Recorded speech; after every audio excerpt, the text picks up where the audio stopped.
สวัสดีทุกคนวันนี้เราจะพามาเลาะตลาดบ้านใหม่เป็นเส้นทางผ่านไปเมืองสังทองเขาจอดรถแล้วเขาก็จะย่างเข้ามาซ้ายมือมันจะมีของกินหลากหลายอย่างเป็นประเภทอาหารของกินซุปของดิฟเป็นเนี่ยประเภทไก่เพิ่งจะคั่วให้เป็นโตเด้อเป็นโตหนึ่งขายเป็นโลหนึ่ง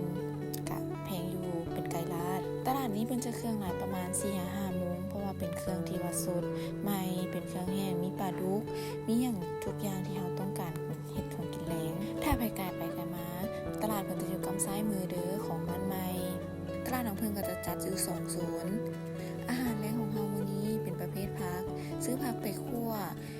เฮาได้เอาอาหารน้อยมานำเพราะว่าเพิ่นจะไปกินจินฮอนดอกอยู่ทางออกฝั่งซ้ายมือบรรยากาศยามแลงบ้านใหม่